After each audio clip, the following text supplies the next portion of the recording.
Inilah aksi gerombolan bermotor saat menyerang warga di Desa Megu, Kecamatan Weru, Kabupaten Cirebon, Rabu dini hari. Terlihat dari rekaman CCTV, gerombolan bermotor yang berjumlah lebih dari 20 orang menyerang pertokoan hingga rumah warga. Aksi terjadi saat sebagian warga sedang tertidur. Akibatnya terjadi kerusakan pada gerobak usaha dan kaca rumah warga pecah akibat dilempari batu. Diduga penyerangan berawal dari adanya warga yang ketakutan memasuki sebuah gang saat gerombolan bermotor melintas. Karena tak menemukan warga yang memasuki gang tersebut, geng motor pun bertindak brutal menyerang rumah dan tempat usaha warga. Ada gerombolan motor yang melintas dari arah selatan. Kemudian ada orang yang mau ke pasar karena takut, dia masuk ke sini, masuk belok ke Jalan Tumaritis.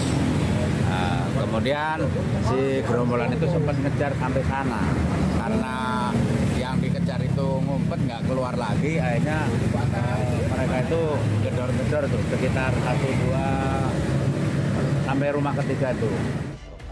Petugas kepolisian dari sektor Weru masih melakukan penyelidikan dengan meminta keterangan saksi dan mendalami rekaman CCTV. Dari Cirebon, Jawa Barat, Toh Iskandar, iNews melaporkan.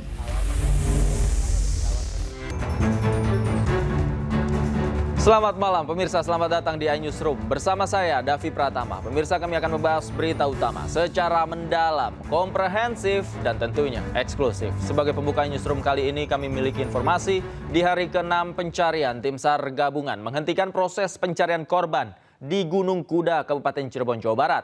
Penghentian dilakukan setelah adanya geseran patahan sepanjang 9 meter dan ditemukan aliran air dari tebing yang beresiko longsor susulan.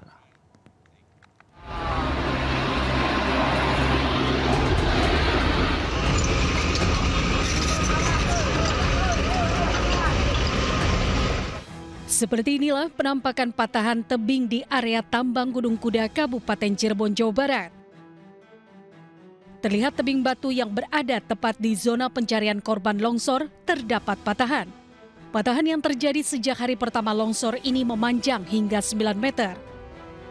Kondisi ini memaksa petugas SAR gabungan menarik diri dari area pencarian lantaran beresiko tinggi longsor susulan dan menghentikan lebih awal pencarian 4 korban lain. Sebagai pemicu adanya longsoran, tadi dari Inspektur Pertambangan telah menyampaikan bahwa kita tidak tahu kapan longsoran itu terjadi. Bisa 1 menit, 5 menit, 10 menit, 1 jam, 1 hari, 2 hari, dan sebagainya. Nah, tentunya Mas, kita bekerja di sini berdasarkan standar operasional prosedur SOP yang ada. Kita lebih mengedepankan faktor keamanan. Hingga kini terdapat 4 korban yang belum ditemukan atas nama Munia, Tono, Nurrahman, dan Dedi Setiadi. Keempatnya merupakan penambang dan penjual es yang saat kejadian berada di lokasi. Dari Cirebon, Jawa Barat, Toh Iskandar, iNews melaporkan. Gubernur Jawa Barat Deddy Mulyadi akhirnya mengeluarkan surat edaran jam efektif sekolah di Jawa Barat dimulai jam 6.30 pagi. Sebelumnya ramai pro kontra gebrakan baru Deddy Mulyadi untuk siswa mulai sekolah jam 6 pagi.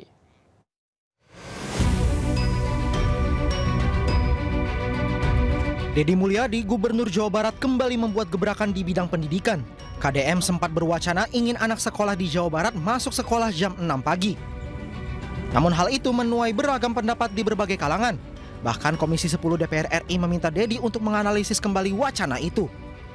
Nah, kami di Komisi 10 memandang perlu dilakukan analisis kebijakan tersebut, perlu dilakukan pendalaman dari sisi akademik, karena jam 6 pagi bagi anak-anak kita adalah perlu penyesuaian untuk mempersiapkan diri. Terkait hal itu, melalui media sosialnya KDM menyampaikan tahun ajaran baru 2025-2026 jam masuk sekolah dimulai pukul 6.30 pagi. Selain itu, pekerjaan rumah bagi pelajar akan dihapuskan. Dan saya sampaikan ya bahwa di tahun ajaran baru 2025-2026 yang akan datang, sekolah di Jawa Barat dimulai pukul 6.30. Sekali lagi, sekolah di Jawa Barat dimulai pukul 6.30. Nah, selanjutnya karena anak-anak tidak boleh keluar rumah lebih dari jam 9 tanpa pendampingan, tanpa keperluan yang mendesak yang didasarkan pada izin orang tuanya, maka pemerintah Provinsi Jawa Barat berencana untuk menghapus pekerjaan rumah bagi anak-anak sekolah. Sebelumnya, setelah heboh dengan kebijakan pembinaan di barak militer, Gubernur Jawa Barat Deddy Mulyadi ramai mewacanakan siswa masuk sekolah jam 6 pagi.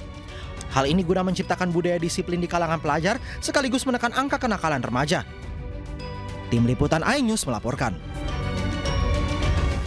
Hebohnya gebrakan baru Deddy Mulyadi sempat ingin anak sekolah masuk jam 6 pagi membuat Koordinator Nasional Jaringan Pemantau Pendidikan Indonesia Ubaid Matraji angkat bicara. Menurutnya, membuat kebijakan itu harus melibatkan berbagai stakeholder dan penting mendengarkan pendapat anak. Saya melihat kebijakan Pemprov Jawa Barat ini itu sangat banyak sekali dan sifatnya dadakan. Sebagai pejabat publik tentu cara membuat kebijakan itu mestinya dilakukan secara inklusif dan juga partisipatif ya. Jadi tidak bisa kita membuat kebijakan itu berdasarkan bisikan atau wangsit dari langit, nggak tahu asal-usulnya bagaimana, tetapi harus melibatkan semua stakeholder untuk membicarakan secara cermat dan mendalam gitu ya, sehingga perspektif yang digunakan itu tidak berangkat dari perspektif satu pihak saja, dari pihak pemerintah. Karena itu pentingnya di sini gerakan masyarakat sipil di situ. Dalam konteks pendidikan ada komite sekolah, ada orang tua, ada guru, ada masyarakat. Ini adalah satu kesatuan ya. Suara dari anak itu juga penting untuk didengarkan gitu. Pemirsa, pemerintah Provinsi Jawa Barat sudah menerapkan aturan jam malam bagi anak berstatus pelajar. Ya, SMP SMA akan segera pulang sebelum jam 21 malam atau jam 9 malam. Ya, dalam surat edaran, siswa dilarang keluar rumah dari jam 9 malam hingga 4 pagi tanpa seizin orang tua. Aturan ini sudah diterapkan di 27 kota kabupaten di Jawa Barat pada Senin lalu. Jika ada anak yang melanggar, pihak sekolah akan melayangkan surat peringatan kepada siswa. Di samping itu, jika terus membandel, Deddy Mulyadi tidak segan untuk mengirim para pelajar yang melanggar ke barak militer. Karena mereka kan sudah tidur jam 9 nih. Karena sudah tidur jam 9, maka pekerjaan di sekolah diselesaikan di sekolah. Karena selama ini kan ada sesuatu yang ironi. Ironinya bagaimana? Gurunya ngasih PR pada muridnya, yang ngerjainnya orang tuanya. Pas soal jam malam itu kan mudah mulai sosialisasi kan setiap malam. Nah, kalau ada siswa yang kedapatan di luar ada itu, SP1 nanti dari kepala sekolahnya. Oh, dari sekolah berarti ya? Iya, sekolah. Nanti dia kan melaporkan ke sekolah tuh, nanti terintegrasi, tersistem. Dan itu nanti sistem aplikasinya akan kita buat. Laporan dari polisi, laporan dari Babin Kamtibmas, Babinsa, laporan dari kepala desa, RT RW, nanti masuk ke sistem aplikasi kita. Sehingga nanti di peta data, Kepala Dinas Pendidikan Provinsi sudah terbaca setiap hari. Ada berapa anak yang bolos, ada berapa anak yang sakit, ada berapa anak yang malamnya itu begadang. Itu nanti ada petanya. Pembinaan. Pemirsa, mantan Gubernur Jawa Barat Ridwan Kamil kembali absen dalam persidangan gugatan perdata yang diajukan Lisa Mariana. Akibatnya tahapan mediasi menemui jalan buntu atau deadlock.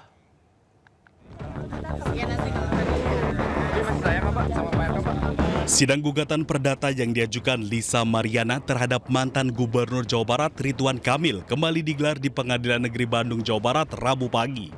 Sidang dilanjutkan ke tahap mediasi antara pihak penggugat dan tergugat. Namun Ridwan Kamil tak hadir dalam proses mediasi dan diwakili sejumlah tim kuasa hukumnya.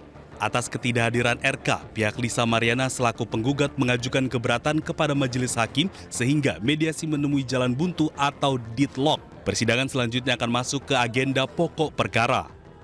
Atas perbuatan Lisa dan Ridwan Kamil lahirlah seorang anak. Ya, anak ini perlu hak identitas. Kok dia tidak bisa datang gitu loh. Alasannya tidak sah. Dan majelis hakim pun menilai alasannya itu tidak sah.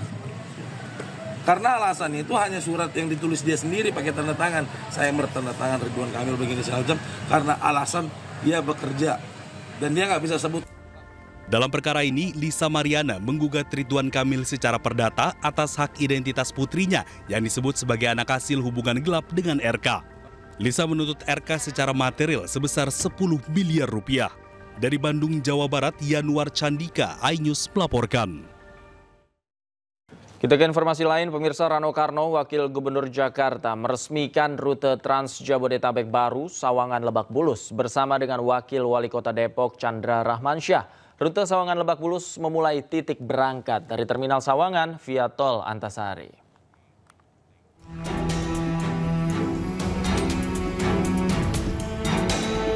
Rute Trans Jabodetabek terbaru dengan kode D41 Sawangan Lebak Bulus resmi dibuka. Peresmian dilakukan pada 4 Juni di halte Transjakarta Lebak Bulus, dihadiri oleh Wagub Jakarta Rano Karno dan Wakil Wali Kota Depok Chandra Rahmansyah beserta jajaran lainnya. Untuk saat ini Trans Jabodetabek Sawangan Lebak Bulus tersedia sebanyak 10 unit bus yang berangkat dari Terminal Sawangan, kemudian menuju ke Lebak Bulus melalui Tol Antasari dengan 11 titik pemberhentian. Durasi tempuh pulang pergi di saat jam sibuk selama 150 menit, sedangkan di saat jam tidak sibuk yaitu 70 menit. Selain peresmian rute Trans Jabodetabek, Rano Karno juga meninjau revitalisasi Park and Ride MRT Lebak Bulus yang digunakan sebagai tempat parkir. Setelah revitalisasi, lokasi tersebut dapat menampung sebanyak 2.370 motor dan sekitar 200 mobil. Dengan mengucapkan Bismillahirrahmanirrahim, pada hari ini, Rabu tanggal 4 Juni 2025, rute Trans Jabodetabek Sawangan Lebak Bulus saya nyatakan diresmikan. Terima kasih. Pemirsa, paket stimulus ekonomi yang telah diumumkan pemerintah dipastikan akan tetap mendorong dan menjaga pertumbuhan ekonomi. Menteri Keuangan Sri Mulyani Indrawati menjelaskan stimulus ini diharapkan akan menjaga pertumbuhan ekonomi pada kuartal kedua 2025 yang diharapkan dapat dijaga mendekati 5%. Paket insentif ini mencakup 5 kelompok kebijakan termasuk sektor transportasi, bantuan sosial, subsidi upah, dan insentif tol akan dapat menjaga bantalan daya beli kendati diskon tarif listrik dibatalkan. Jadi banyak program yang dibiayai APBN langsung yang diharapkan bisa memberikan kesempatan kerja kepada masyarakat, yang ini diharapkan bisa menurunkan berbagai ekses dari persaingan di tingkat global, terutama untuk industri padat karya. Ingin memastikan bahwa mulai awal Juni ini yang diskon-diskon yang sudah diputuskan di ratas bisa berjalan, karena itu kereta api, untuk jalan tol, pesawat dan lain-lain. Jadi memang kita sedang juga diskusi dengan Menkyu untuk surat keputusan bersamanya. Pemirsa, Kementerian Kesehatan telah mengeluarkan surat edaran imbauan waspada penyebaran COVID-19 ke seluruh dinas kesehatan. Kepala Kantor Komunikasi Kepresidenan Hasan Nasbi menyebut hal ini merupakan bentuk waspadaan atas kembali merebaknya COVID-19 di sejumlah negara Asia seperti Thailand, Hong Kong, Malaysia, hingga Singapura. Berdasarkan data Kementerian Kesehatan, ada 7 kasus COVID-19 yang terdeteksi di Indonesia periode 25 hingga 31 Mei 2025, sehingga diperlukan kembali kesadaran masyarakat dalam penjagaan protokol kesehatan. Sementara itu, Menteri Kesehatan Budi Gunadi Sadikin menyampaikan, varian COVID-19 yang tersebar di Indonesia relatif tidak mematikan, sehingga masyarakat diminta tidak usah terlalu khawatir dan tidak perlu panik. Sampai saat ini kan Kementerian Kesehatan mengeluarkan edaran untuk seluruh dinas kesehatan yang ada di Indonesia. Ini bentuk kewaspadaan. Karena kita sadar di beberapa negara tetangga ada peningkatan kasus COVID lagi. Di negara kita juga ditemukan beberapa kasus positif. Yang tertinggi mungkin minggu ke-19 kemarin 3,68% positivity rate-nya. Jadi kalau dari 100 orang diuji spesimennya, ada 3,68 atau hampir 4 orang yang terindikasi positif. Ini bentuk kewaspadaan. Jadi yang nomor satu itu mengenai COVID, beliau tanya seperti apa. Saya sampaikan bahwa COVID itu memang terjadi kenaikan, tapi kenaikan ini adalah varian-varian yang relatif tidak mematikan. Jadi nggak usah terlalu dikhawatirkan supaya masyarakat nggak panik.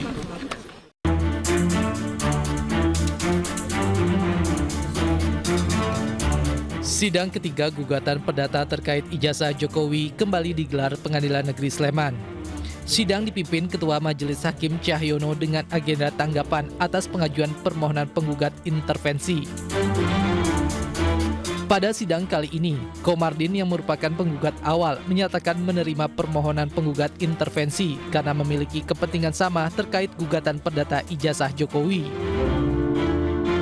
Tanggapan saya karena memang objeknya sama, jadi istilahnya dia membantu gugatan saya, baik dalam pengumpulan bukti nantinya dan ya yang kita butuhkan lah, ya seperti itu. Nah, jadi kita berkolaborasi lah istilahnya. Iya. Sementara Arianto, kuasa hukum 7 orang tergugat dari UGM, menolak permohonan penggugat intervensi karena tidak memiliki kualifikasi formil dan material yang secara hukum acara belum terpenuhi. Bahwa kapasitas si permohon intervensi ini ternyata tidak sama dengan dia dalilkan waktu di Solo. Ya kan, kalau di Solo itu adalah menggugat ijazah palsu, sedangkan yang sekarang ini membuka data ijazah itu. Karena korelasi itu berbeda, maka tidak bisa dipersamakan bahwa ini punya kepentingan ataupun pihak yang sama. 1. Menerima tanggapan tergugat 8 untuk seluruhnya. 2. Menyatakan permohonan intervensi oleh pemohon intervensi tidak dapat diterima. Hal senada juga disampaikan kuasa hukum tergugat Kasmujo, yakni Zahru Arkom, yang menolak permohonan penggugat intervensi. Sidang hari ini ditutup dan rencananya sidang akan digelar pada Selasa 10 Juni 2025 mendatang dengan agenda pembacaan putusan sela. Dari Sleman, Yogyakarta, Heru Trijoko, iNews melaporkan. Pemirsa, Polda Metro Jaya belum menetapkan tersangka dalam kasus ijazah Presiden ke-7 Republik Indonesia Joko Widodo. Penyidik masih melakukan penyelidikan dan akan melakukan gelar perkara setelah ditemukan fakta pidana dalam ijazah Jokowi.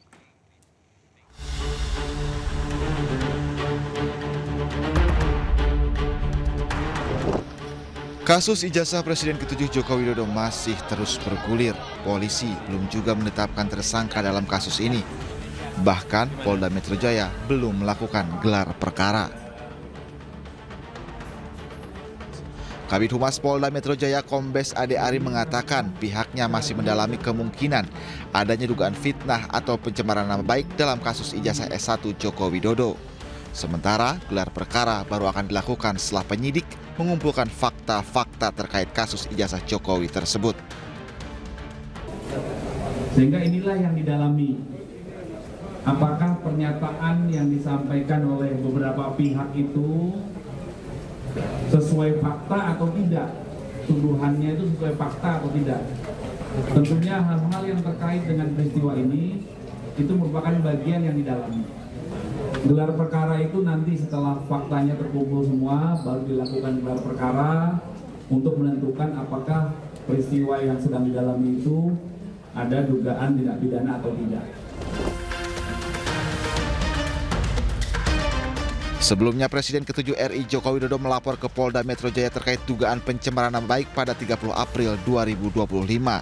Pelaporan ini dilakukan usai ijazah Jokowi dituding palsu oleh sejumlah pihak. Mereka yang dilaporkan adalah Roy Suryo, Rismon Hasiholan Sianipar, Tifauzia Tiasuma, Egy Sujana, dan Kurnia Triroyani. Tim Liputan iNews melaporkan. Polda Metro Jaya masih mendalami kasus tuduhan ijazah palsu Jokowi. 29 saksi telah diperiksa, namun hingga kini belum ada tersangka. Untuk membahasnya, kami telah terhubung bersama dengan penasihat ahli Kapolri, Pak Arianto Sutadi, serta kuasa hukum Roy Suryo CS Ahmad Hozinudin. Selamat malam, Pak Arianto. Selamat malam, Pak Hozi. Pak Davi, selamat malam. Selamat malam. Baik, saya ke Pak Arianto terlebih dahulu. Pak Arianto, polisi sudah periksa, ada banyak sekali saksi nih, ada 29 dalam kasus ini. Namun belum ada tersangkanya. Kalau dari persepsi Anda, sebenarnya apa yang dicari oleh penyidik? Yang dicari oleh penyidik adalah bukti yang sebanyak-banyaknya, selengkap-lengkapnya.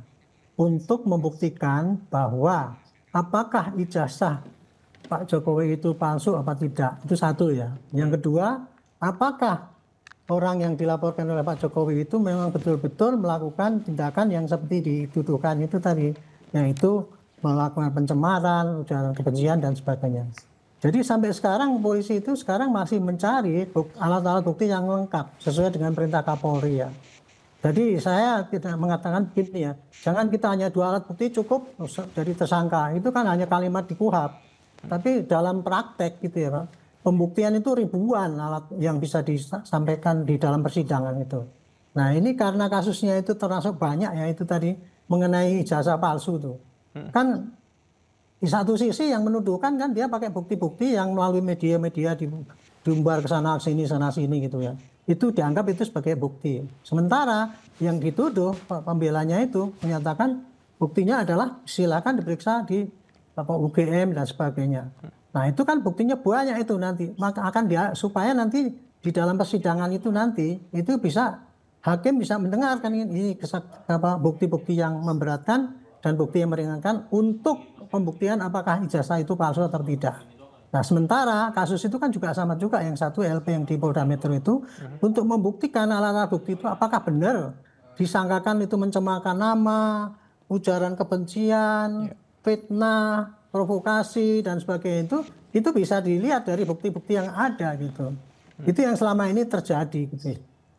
Jadi ini kasus ini jadi lama, jadi rame banget karena apa? Karena masing-masing pihak itu tidak ada kesepahaman. Di satu sisi mau membuktikan dengan alat-alat bukti yang menurut dia itu adalah benar gitu ya. Tetapi di lain sisi padahal tindakannya itu mengandung tindakan pidana justru yang itu bisa membuktikan bahwa itu benar. Itu yang terjadi selama ini Pak. Gitu, baik. Bang Hozi, Anda sependapat dengan Pak Arianto? Yang pertama, bismillahirrahmanirrahim, saya ingin mengklarifikasi ya apa yang disampaikan oleh Pak Arianto juga apa yang diberitakan oleh iNews. Yang pertama saya klarifikasi pemberitaan iNews bahwa sampai hari ini pemeriksaan di Polda Metro Jaya atas laporan pelapor Saudara Joko Widodo itu belum ada nama terlapornya. Bahkan dalam proses pemeriksaan, baik saat pemeriksaan respons Jennifer, Roy Suryo dan yang lainnya, penyidik menyatakan bahwa terlapor itu masih dalam penyelidikan. Artinya untuk menghormati asas praduga tak bersalah, sebaiknya kita tidak menyebutkan nama lengkap karena boleh jadi justru pihak-pihak lain atau mungkin ada nama lain yang tidak disebutkan itu. Memang sejumlah inisial itu muncul, tapi inisial itu justru muncul dari kuasa hukum pelapor. Tapi dalam konteks pelaporan pidana yang mengikat bukanlah statement dari kuasa hukum pelapor, tapi apa yang menjadi penjelasan resmi dari penyidik saat penyidik melakukan klarifikasi terhadap klien kami di Polda Metro Jaya. Yang kedua saya juga klarifikasi Pak Arianto, jadi tidak ada pasal terkait ujaran kebencian, juga terkait provokasi ya yang di Polda Metro Jaya. Yang ada benar tadi ada pencemaran 310 KUHP, fitnah 311 KUHP, kemudian menyerang kehormatan melalui sarana ITE 27A Undang-Undang ITE, juga ada 2 Undang-Undang ITE ya pasal 35 dan pasal 32 berkaitan dengan melakukan tindakan terhadap data-data elektronik yang dianggap menjadi otentik begitu. Sehingga saya mau luruskan tidak ada pasal provokasi, tidak ada pasal ujaran kebencian begitu. Nah, statement saya terkait kasus ini adalah bahwa yang menjadi soal itu kan sebenarnya ini dimensinya menjadi luas karena ada 2 dimensi hukum sekaligus ya. Pertama perdata, yang kedua pidana. Perdata hari ini Saudara Joko Widodo dipersoalkan di 2 pengadilan, yakni Pengadilan Negeri Sleman sebagaimana tadi diberitakan. Yang kedua Pengadilan Negeri Surakarta yang digugat oleh Dr. Muhammad Taufik. Kemudian di aspek pidana itu ada beberapa laporan. Yang pertama laporan yang ditujukan kepada Saudara Joko Widodo berupa Dumas yang telah ditingkatkan oleh Waras Mabes Polri menjadi laporan informasi, dan hasilnya terakhir kita ketahui bahwa proses Dumas itu dihentikan dengan statement dari tim bahwa bukti itu dianggap identik. Yang kedua adalah proses pidana ada yang di Jakarta Selatan, yang terakhir dilimpahkan ke Polda Metro Jaya. Memang kalau yang di Polres Jakarta Selatan dan Jakarta Pusat itu tuduhannya provokasi atau melakukan penghasutan pasal 160 KUHP begitu. Nah, yang terakhir adalah apa yang kemudian saat ini berproses di Polda Metro Jaya, dan tentu saja saya mengingatkan pada penyidik untuk melakukan penyitaan ijazah asli Saudara Joko Widodo pada saat dia melapor, karena sampai hari ini bukti pelaporan yang diserahkan oleh Saudara Joko Widodo di Polda Metro Jaya itu hanya fotokopi, padahal itu kan yang jadi dasar dia menganggap klien kami itu menyebarkan fitnah dan juga pencemaran.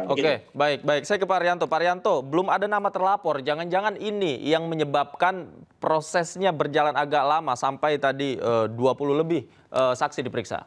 Nggak perlu buru-buru menetapkan tersangka itu. Karena menurut saya ya, ini kasus ini nanti jadi banyak sekali tersangkanya nanti. Ya. Karena dari perdebatan di atas media selama ini dalam rangka membahas kasus ini, itu banyak sekali bertebaran tindakan-tindakan pidana yang isinya ujaran kebencian, fitnah, provokasi, dan sebagainya. Dan itu polisi itu ya, satu ada LP, dia akan cari bukti-buktinya. Tetapi kalau di dalam penyidikan itu ditemukan lagi ada tindak pidana, maka dia boleh membuat ini satu pengusutan lagi untuk tindak pidana yang dilakukan itu gitu. Dalam rangka untuk pembuktian pada masyarakat bahwa setiap tindak pidana itu harus diklarifikasi apakah ini betul apa tidak, dan harus dibawa ke persidangan. Menurut Anda akan ada banyak tersangkanya tadi? Saya yakin akan banyak. Termasuk inisial-inisial yang sebelumnya tadi disebutkan, yang beredar? Iya, saya yakin itu makin banyak gitu. Karena gini ya, perdebatan di dalam ini ya, itu merupakan jejak digital yang nggak bisa dihapus. Bahwa orang itu sudah memfitnah, mengumbar provokasi, mencemarkan dan sebagainya itu. Itu saya ingatkan aja ini ya. Inilah negara kita itu negara hukum ya. Di atas negara hukum itu apa yang perilaku yang diatur dalam undang-undang itu bisa didalilkan sebagai tindak pidana, dan itu harus proses hukum. Itu kira-kira apa pandangan saya mengenai. Pak Gozi, silakan tanggapi. Justru saya melihat statement seperti ini tidak sehat ya dalam konteks negara hukum kita. Karena kita harus berpraduga tidak bersalah, presumption of innocence. Penyebutan sebuah persoalan yang keliru saja tadi itu sebuah pelanggaran terhadap asas praduga tak bersalah, berarti tidak membaca secara teliti apa sih yang dilaporkan oleh Saudara Joko Widodo dan pasal-pasal apa yang berkenaan. Sehingga tidak kemudian melebar, ada provokasi, ada pasal kebencian dan sara. Memang pada era yang lama itu kriminalisasi sering menggunakan pasal kebencian dan sara. Pasal 28A Undang-Undang ITE. Tapi saya tegaskan dalam kasus ini pasal ini tidak digunakan dalam proses pelaporan yang dilakukan oleh Saudara Joko Widodo. Yang kedua, saya juga tidak sependapat narasi yang disebutkan bahwa akan banyak tersangka ini kan seolah-olah menyebar teror kepada publik, seolah-olah publik tidak diberikan hak konstitusional untuk menyampaikan pendapat terkait perdebatan ini. Bahwa kemudian ada pendapat-pendapat yang pro, ada pendapat-pendapat yang kontra, itu biasa saja, tapi bukan berarti pendapat yang pro atau kontra itu kemudian dicari-cari kesalahan, seolah-olah siapa saja yang tidak sependapat itu nanti bisa ditarik pada proses tanpa pelaporan lagi dengan dalih pengembangan dari penyidik, dengan dalih bahwa itu sebuah pelanggaran pidana. Justru ini yang kita khawatirkan. Karena tidak akan ada kepastian hukum. Saran saya fokus dulu saja pada apa yang dikeluhkan oleh Saudara Joko Widodo, bahwa dirinya merasa dihinakan sehina-hinanya, direndahkan serendah-rendahnya. Baik. Nanti kita lihat prosesnya seperti apa. Sayang sekali waktu kita terbatas. Terima kasih Pak Husainuddin, Pak Arianto juga terima kasih banyak sudah bergabung bersama kami. Selamat malam, sehat selalu Bapak-bapak. Pemirsa, Wakil Presiden ke-10 dan ke-12 Yusuf Kala menyinggung kepemilikan ijazah bagi seorang pejabat negara seperti gubernur dan bupati. Hal tersebut JK sampaikan saat mengisi acara pelepasan atau wisuda mahasiswa Universitas Hasanuddin Makassar, Sulawesi Selatan. dalam acara wisuda mahasiswa Universitas Hasanuddin Makassar. Awalnya, JK bercerita mengenai pengalamannya dalam bekerja setelah wisuda. JK juga memberikan wejangan kepada para wisudawan agar menyimpan ijazahnya dengan baik. Hal tersebut dilakukan supaya jika nantinya dipertanyakan, ijazah aslinya tetap ada. JK juga menyebut pejabat negara yang tak mau tunjukkan ijazahnya memalukan. Itu masalah besar kalau Anda lulus tahun 1967, 58 tahun yang lalu. Cuma satu kali saya buka ijazah saya. Yang lainnya di lemari. Walaupun ijazah saya harus hati-hati, harus betul disimpan baik-baik. Nanti di belakang hari dipertanyakan kalau tidak ada aslinya. Ya. Itu masalah besar. Kalau Anda sudah jadi gubernur, jadi bupati, jadi apa, ditanya ijazah tidak ada, Anda memalukan seperti ini. Jadi tolong diplastik nanti ijazah Anda itu supaya aman. Pemirsa, jelang puncak haji tanggal 8 Zulhijjah yang bertepatan dengan hari Rabu 4 Juni 2025, jutaan calon jemaah dari penjuru dunia termasuk ribuan jemaah calon haji Indonesia mulai bergerak menuju Padang Arafah untuk melaksanakan wukuf yang akan berlangsung pada 9 Zulhijjah. Sejak pagi waktu Arab Saudi, jemaah telah mempersiapkan diri dari hotelnya masing-masing. Diketahui keberangkatan jemaah sendiri menuju ke Arafah ini berbasis syarikah, markaz, dan hotel. Sejumlah petugas disiapkan melayani jemaah saat proses pemberangkatan, mulai dari memastikan jemaah naik bus yang sesuai hingga memberikan arahan kepada jemaah lansia atau yang memiliki kebutuhan khusus. Setibanya di Arafah, nantinya jemaah akan menempati tenda-tenda yang telah disiapkan dan tidak keluar tenda pada pukul 10 hingga pukul 16 waktu Arab Saudi dikarenakan suhu ekstrim yang diperkirakan hingga 50 derajat. Jemaah diminta mengisi waktu dengan beribadah seperti berzikir, tadarus Quran, serta mengerjakan amalan-amalan sunnah lainnya.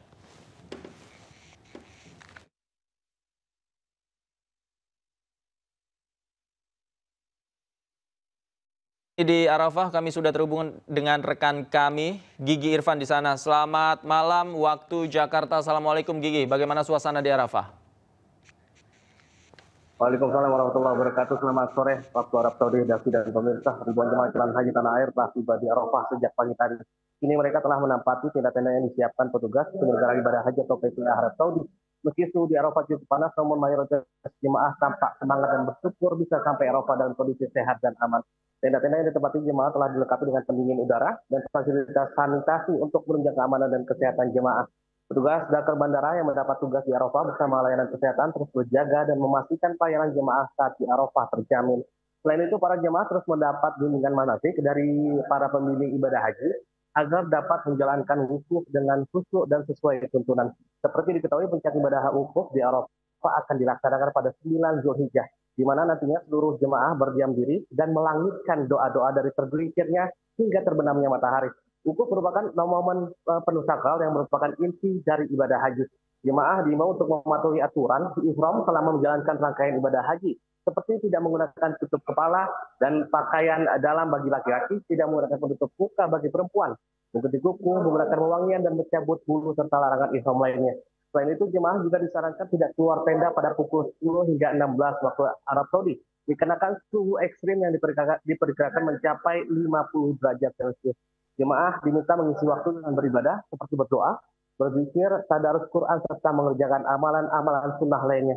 Sementara PPIH Arab Saudi memastikan bahwa tidak ada pungutan biaya pada jemaah dalam pelaksanaan murur dan safari wukuf lansia khusus. PPIH Arab Saudi kembali menerapkan program murur pada fase puncak haji. Skema murur sendiri ialah pergerakan jemaah dari Arafah melintasi Musdalifah tanpa turun dari bus melalui jalur dan lalu menuju Mina. Program murur sendiri diikuti oleh jemaah yang memiliki kriteria lansia, risiko tinggi, penyandang disabilitas, obesitas, pengguna kursi roda, dan pendamping jemaah yang ditugaskan oleh kloter.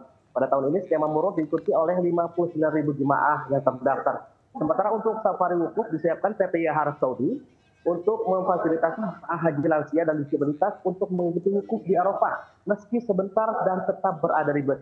Jemaah safari wukuf diberangkatkan menggunakan bus khusus menuju Arafah menjelang waktu zuhur. setelah mengikuti proses wukuf, maka jemaah safari wukuf akan kembali menuju hotel transit dan KKI atau Rumah Sakit Arab Saudi. Davi. Baik, terima kasih. Gigi Irfan melaporkan langsung dari Arafah, Arab Saudi. Selamat bertugas kembali, jaga kesehatan Gigi. Terima kasih.